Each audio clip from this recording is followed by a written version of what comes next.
un hermano, a través del correo electrónico, me pregunta sobre el infierno, especialmente en la parte del credo, donde decimos que Jesucristo descendió a los infiernos y luego decimos subió a los cielos y está sentado a la derecha de Dios Padre, ¿no? ¿Y qué significa este descendió a los infiernos? Esto lo he explicado en otro punto de vista, y cuando tengan alguna duda recuerden que llevo tantos años haciendo puntos de vista que ustedes es posible que haya abordado el tema y que el tema esté, ustedes lo pueden encontrar haciendo una búsqueda en la página católica, que tiene un buscador creado por un buen amigo y hermano, que es preguntasdefe.com, preguntasdefe.com.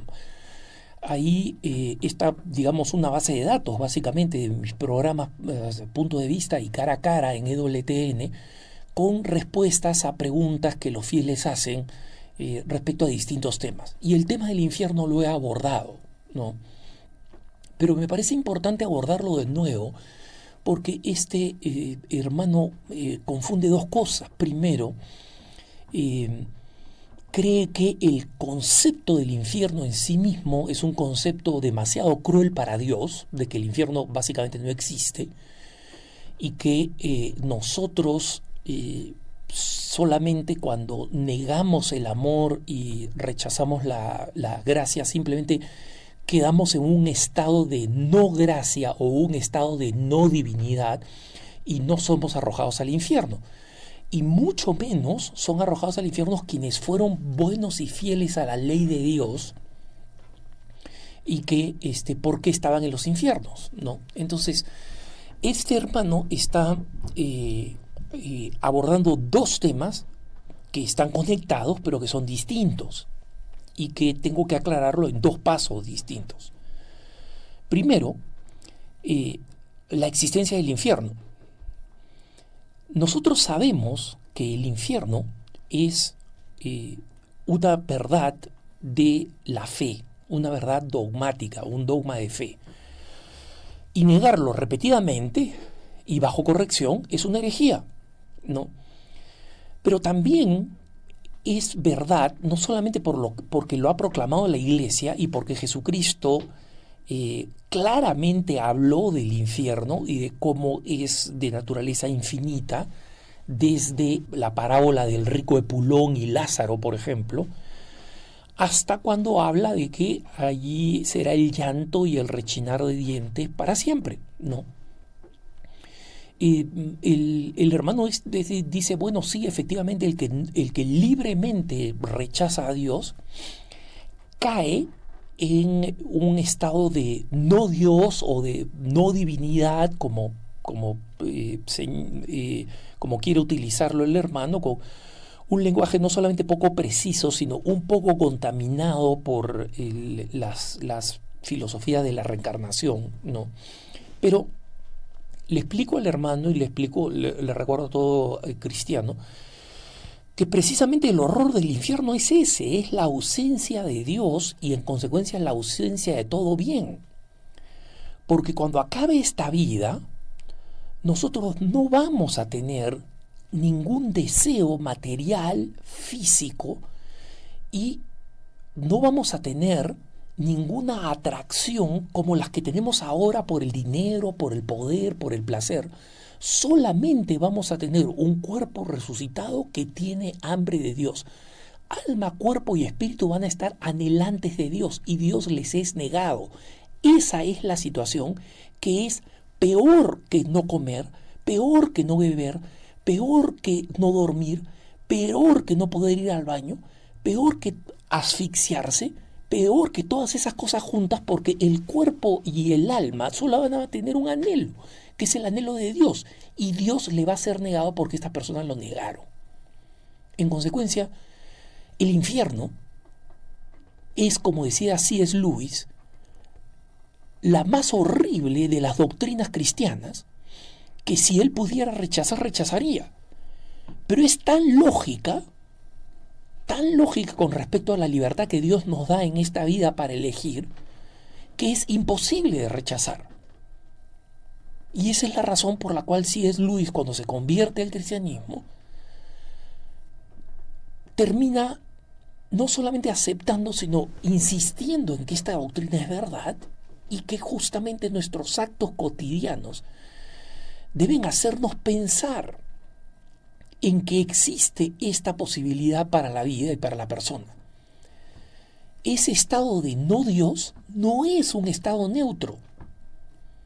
Es el estado en el que absolutamente todas nuestras necesidades, piensa en todas tus necesidades, necesidades de sobrevivencia como respirar, comer, beber, hidratarte, refrescarte, estar cubierto.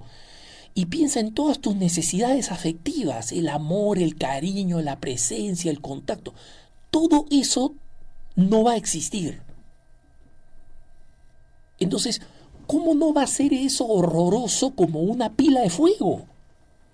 Peor, cuando todas las necesidades del ser humano están agudizadas al extremo y no existe satisfacción para ninguna de ellas eternamente. Entonces, el infierno es absolutamente lógico. Y por eso es una doctrina cristiana, porque Jesucristo la reveló y porque la lógica de cuál es la libertad, como decía el Papa Benedicto, cuando llega el momento del pecado, especialmente del pecado del cual no se arrepiente, Dios, porque es justo, no va a sentar en la misma mesa a la víctima y al victimario.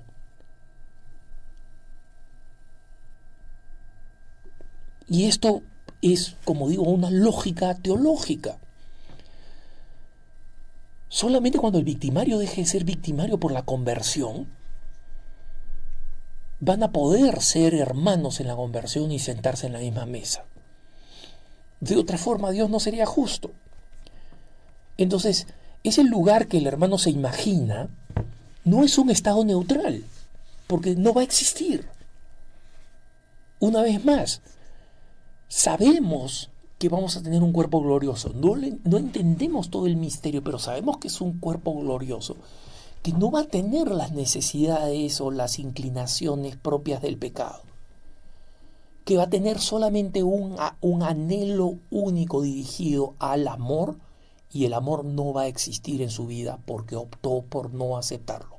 Eso es lo que la Iglesia entiende por morir en pecado mortal. Dicho esto, veamos el tema de qué significa que Jesucristo descendió a los infiernos.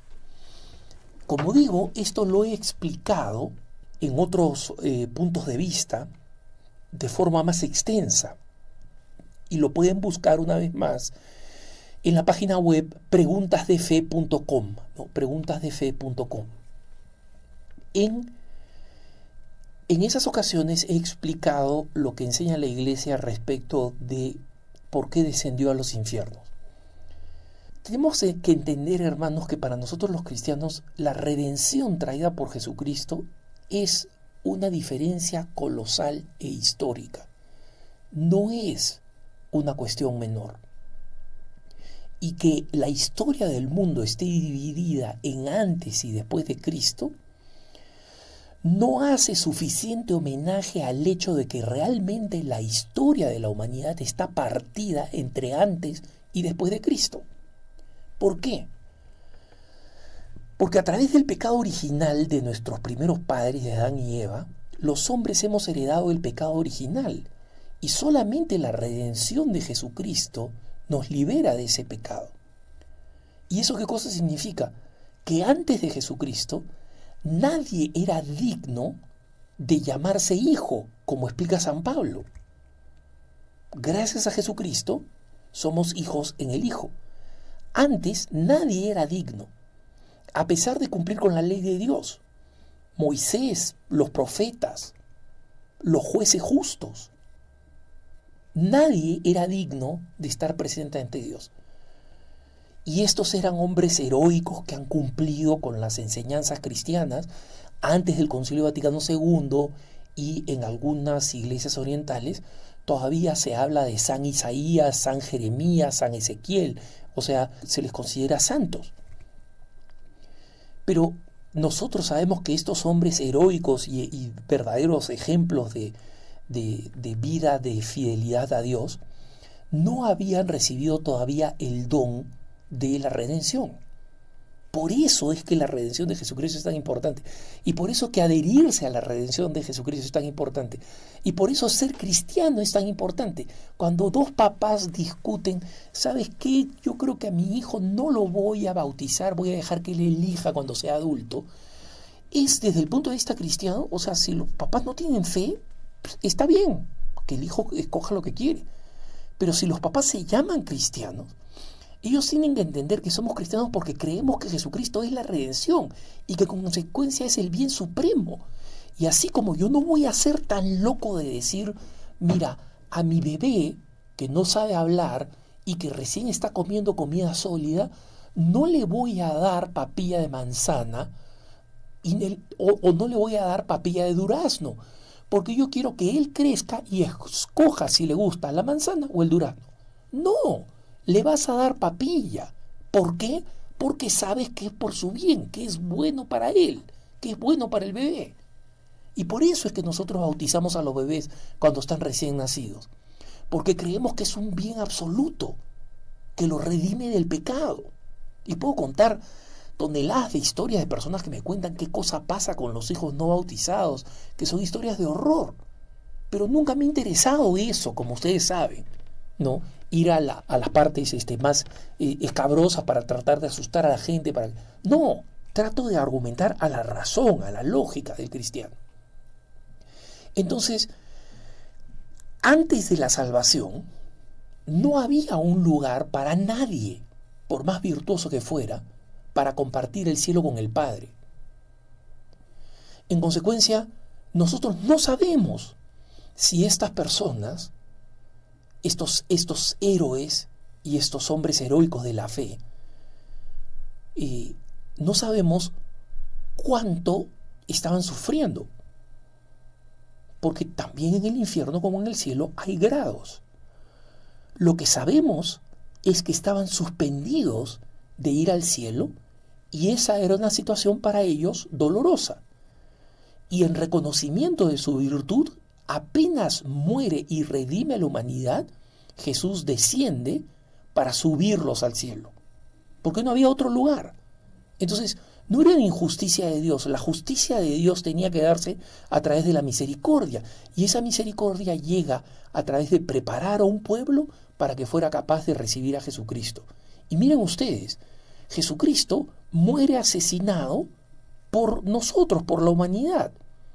Y ese es el mejor momento para mandar a Jesucristo.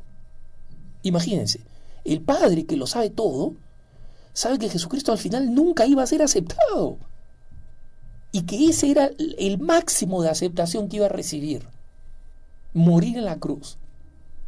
Pero por lo menos unos discípulos los escucharían y llegaríamos a lo que hoy conocemos con la difusión del cristianismo. Entonces, nosotros no podemos hacer especulaciones basadas en cómo nos gustaría imaginarnos a Dios, sino en la lógica de la historia. El hombre pecó, creó una herida terrible para la humanidad y Dios lo redimió a través de Jesucristo. Y por eso no hay otro nombre ante el cual, como dice San Pablo, toda rodilla se doble en el cielo, en la tierra y en el abismo. Que tengas un buen día.